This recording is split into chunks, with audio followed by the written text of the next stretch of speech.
ہم اکثر اپنے چاہنے والوں کی لمبی قطار کو چھوڑ کر اس ایک شخص کے پاس ذلیل ہونے کو پہنچ جاتے ہیں جسے ہماری پرواہ تک نہیں ہوتی۔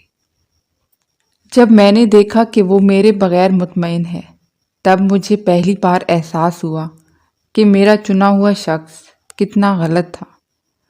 جتنے رازدار کم بناؤ گے اتنے ہی دھوکے کم کھاؤ گے۔ تمہاری کمزوریاں ہی دشمن کو طاقتور بناتی ہیں۔ الفاظ میں کہاں آتی ہے کیفیت دل کی، محسوس جو ہوتا ہے بتایا نہیں جاتا۔ جسے چھوڑ دیا جائے اس کا ذکر بھی حرام ہے۔ سب بھول گئے بھول جانے دو، سب یاد کریں گے مطلب کہ دن آنے دو۔ کوئی کتنی ہی ناانصافی کر لے، آخر میں انصاف تو اسی ذات نے کرنا ہے۔ اللہ تعالیٰ فرماتا ہے، تو کرتا وہ ہے جو تو چاہتا ہے، پر ہوتا وہ ہے جو میں چاہتا ہوں۔ تو وہ کر جو میں چاہتا ہوں، پھر وہ ہوگا جو تو چاہتا ہے۔ بعض اوقات دعاؤں سے اللہ اپنے فیصلے نہیں بدلتا، آپ کے دل بدل دیتا ہے اور اپنے فیصلے کے مطابق کر دیتا ہے، کیونکہ وہ بہتر جاننے والا ہے۔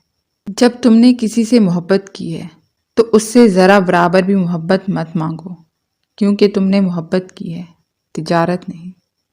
جو باتیں تکلیف دیں انہیں دل میں رکھنے کی بجائے پاؤں کے نیچے رکھیں۔ قابل نفرت ہیں وہ رشتے جو بات بات پہ آزمائش لیتے ہیں۔ دھوکہ کی خاصیت ہوتی ہے، اسے دینے والا اکثر کوئی خاص ہی ہوتا ہے۔ ہر عبادت کی قضا ہے، لیکن انسان کا دل توڑنے کی قضا نہیں۔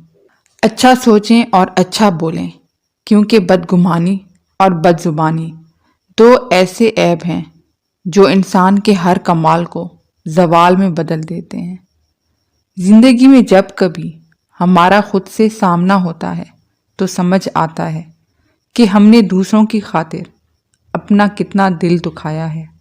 یاد رکھیں کہ آپ کا اداس چہرہ اور زندگی کسی کی زندگی پر کوئی اثر نہیں کرتا۔ اگر کسی کو اپنی یاد میں تڑپانا چاہتے ہیں تو زندگی میں خود کی ایک پہچان بنائیں، خود کو مالی اور جسمانی لحاظ سے اتنا مضبوط کریں کہ وہ آپ کو کھونے پر پچھتائے۔ جیسے آپ کسی کو یاد کرتے ہیں وہ بھی آپ کو 24 گھنٹے یاد کرے گا۔ 3 باتوں پر عمل کر لیں۔ نمبر 1، اس شخص کی زندگی میں اپنی ایک جگہ بنا لیں۔ اگر وہ آپ کو یاد نہ کرے تو وہ خود کو ادھورا محسوس کرے۔ نمبر 2، اس شخص کے ساتھ اس کے برے دنوں میں ساتھ دیں۔ اگر وہ کسی مسئلے میں پھنس جاتا ہے تو آپ سب سے پہلے پہنچ جایا کریں اور اس کی مدد کریں۔